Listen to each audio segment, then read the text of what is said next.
Hello friends, আজকে আবার একটা নতুন ভিডিও নিয়ে হাজির হয়েছি। আজকে আমাদের ভিডিওর মেইন টপিক হচ্ছে লেডিসিল ব্যাটারির জেনারেল মেনটেন্যান্স। তো জেনারেল মেনটেন্যান্সে যাওয়ার আগে আমাদের কিছু উপকরণ নিয়ে যেতে হবে, যেগুলো আমাদের মেনটেন্যান্সের জন্য ভীষণভাবে কাজে লাগবে।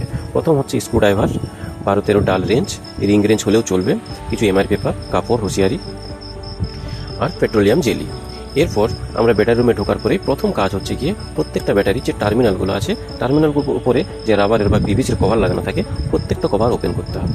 একটার পর একটা প্রত্যেকটা কভার ওপেন করার পর আমরা দেখতে পাবো যে কোন কোন টার্মিনালগুলোতে ডাস্ট ডিপোজিট হয়েছে বা সালফার জমা হয়েছে। তো সেইগুলো হচ্ছে আমাদের ফার্স্ট কাজ, যে ক্যাপগুলো খোলা। তো ক্যাপগুলো একটার পর একটা খুলে দেখা যাচ্ছে যে কিছু কিছু টার্মিনালে ডাস্ট ডিপোজিট হয়েছে বা সালফার জমা হয়েছে, কিছু কিছু ক্লিন হয়ে আছে। তো যেগুলো আমাদের ক্লিন আছে সেগুলো কিছু করার দরকার নেই, সেগুলো যেমন থাকবে জাস্ট কাপড় দিয়ে মুছে দিলেই হবে। যেগুলোতে আমাদের কার্বন জমা হয়েছে বা ডাস্ট ডিপোজিট হয়েছে বা সালফার জমা হয়েছে, সেগুলো আমাদেরকে ভালোভাবে ক্লিন করে নিতে হবে ব্যাটারির থেকে ভালো এফিসিয়েন্সি পাওয়ার জন্য।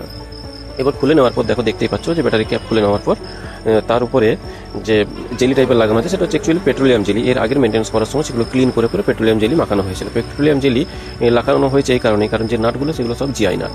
সেই নাটগুলোতে যাতে কোনো রকমের রাস্ট না পড়ে বা মোর্চা না পড়ে, সেগুলোকে অ্যাভয়েড করার জন্য বা রিডিউস করার জন্য পেট্রোলিয়াম জেলিটা লাগানো হয়। এটা কিন্তু এটা কন্ডাক্টিভ ম্যাটেরিয়াল।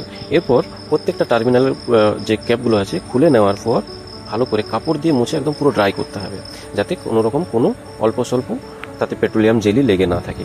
কারণ পেট্রোলিয়াম জেলি লেগে থাকলে এমআর পেপার দিয়ে যখন আমরা ঘষবো, সেই এমআর পেপার দিয়ে ঘষা হবে না। এমআর পেপার যে রাফনেসটা সেটা প্লেন হয়ে যাবে। এমআর পেপারের যে খাঁজগুলো আছে সেগুলো ওই পেট্রোলিয়াম জেলিটা ওখানে ব্লক করে দেবে আর ঘষা হবে না ঠিকঠাক।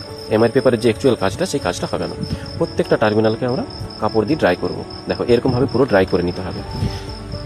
ড্রাই হয়ে যাওয়ার পর প্রত্যেকটা টার্মিনালকে ড্রাই করতে হবে। প্রত্যেকটা টার্মিনাল ড্রাই হয়ে যাওয়ার পর তার আশেপাশে যদি ব্যাটারির কভারের উপরে যদি কিছু ধুলো ময়লা বা কোনো কিছু ডাস্ট জমে থাকে, সেগুলো আমাদের প্রাথমিকভাবে ক্লিন করে নিতে হবে। কিন্তু পরে আমরা যখন এরপরে যে কাজটা করবো, এমআর পেপারে কাজটা করবো, এমআর পেপারে কাজটা করার পরেও কিন্তু আমাদের ওই কাপড় দিয়ে ব্যাটারির যে টপ কভারটা আছে, ব্যাটারির টপ কভারগুলো কিন্তু আমাদেরকে ভালো করে মুছতে হবে ফাইনালি।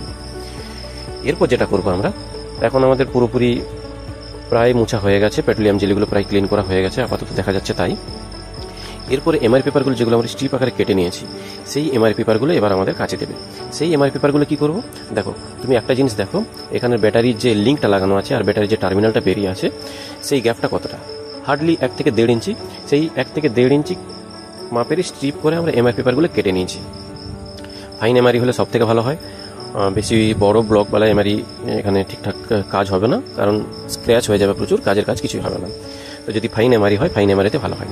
এমআরই দিয়ে ভালো করে 2 আঙুল দিয়ে ধরে এমআরইটাকে ওই টার্মিনালের ভালোভাবে জড়িয়ে নিয়ে, যেমনভাবে দেখানো হয়েছে ভিডিওতে, সেইভাবে আস্তে আস্তে ঘষে ঘষে তার উপরের যে লেয়ারটা জমে গেছে, সালফার জমেছে, সেই সালফারগুলোকে পুরো ঘষে ঘষে ক্লিন করতে হবে।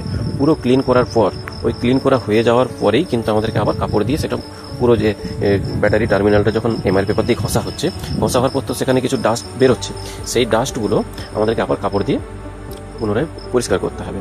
এবং ফাইনালি দেখা যাবে যে আগে যেরকম কন্ডিশনে ছিল, যে ব্যাটারি টার্মিনালের উপর একটা ময়লার আস্তরণ জমেছিল, সেই ময়লার আস্তরণটা থাকবে না। এমনকি যে নাট বোল্টগুলো লাগানো আছে সেগুলোকে আমাদেরকে ভালোভাবে পরিষ্কার করতে হবে। প্রয়োজনে যদি কোনো নাট বোল্ট খারাপ হয়ে থাকে, সেগুলোকে আমাদেরকে খুলে চেঞ্জ করে নিতে হবে এবং তাদের প্রপার টাইট আছে কিনা সেগুলো টাইট দেখার জন্য আমাদের যেটা নিয়েছি আমরা 12-13 মাপের।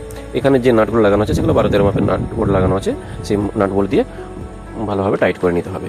এরপরেও হয়তো অনেকগুলো টার্মিনাল তো কিছু কিছু যদি ছেড়ে যায় বা এমআর পেপার দিয়ে ঘষতে নজর এড়িয়ে গেছে, সেগুলো কিন্তু ফাইনালি আমাদেরকে শেষ মুহূর্তে একবার দেখে নিতে হবে যে কোনো টার্মিনাল যেন বাকি না থেকে যায়। প্রত্যেকটা টার্মিনালকে এইভাবে এমআর পেপার দিয়ে ঘষে নিতে হবে। এমআর পেপার দিয়ে ঘষে নেওয়ার পর পুনরায় কাপড় দিয়ে মুছতে হবে। এরপর যে ডাস্টগুলো আমাদের ব্যাটারির টপ কভারের উপর পড়লো, দেখতে পাচ্ছ যে ব্যাটারির টপ কভার উপরে একটা ময়লার আস্তরণ অলরেডি পড়ে গেছে, সেই ময়লার আস্তরণটাকে কিন্তু আমাদের কাপড় দিয়ে ভালোভাবে মুছে পরিষ্কার করে নিতে হবে। তারপর কি হবে, মুছে নেওয়ার পর আমাদের ঘষা মাজার কাজ শেষ। ঘষা মাজার কাজ শেষ হয়ে যাওয়ার পর আমাদেরকে যে পেট্রোলিয়াম জেলিগুলো ফার্স্টে মুছেছিলাম, সেই পেট্রোলিয়াম জেলিগুলো প্রত্যেকটা নাট বল্টে বা প্রত্যেকটা জাংশনে আমাদেরকে ভালোভাবে লাগিয়ে নিতে হবে। বেশি লাগানো চলবে না, বেশি লাগিয়ে দিলে ডাস্ট ডিপোজিট হয়ে সেখানে একটা শক্ত আস্তরণ হয়ে যাবে, সেখানে পরের ক্ষেত্রে অসুবিধা হতে পারে, নাট বোল্ট খুলতে বা ব্যাটারির এফিসিয়েন্সির ক্ষেত্রে কিছু একটা প্রবলেম হতে পারে। তার জন্য আমরা যতটা সম্ভব কম পরিমাণে পেট্রোলিয়াম জেলিটা ব্যবহার করব। এরপর পেট্রোলিয়াম জেলি লাগানো হয়ে যাওয়ার পর প্রথমে আমরা যেভাবে টপ কভারের উপরে যে টার্মিনালগুলো আছে, টার্মিনালের উপরে যে রাবারের বা পিভিসির কভারগুলো লাগানো ছিল, সেই কভারগুলো আবার পুনরায় লাগিয়ে নেব। ঠিক আছে, কিন্তু একটা জিনিস ফার্স্টে যেটা আমার বলা দরকার ছিল, যে এগুলো আমরা সাধারণত অনলাইনে করি, মানে ব্যাটারি চালু অবস্থাতেই করি।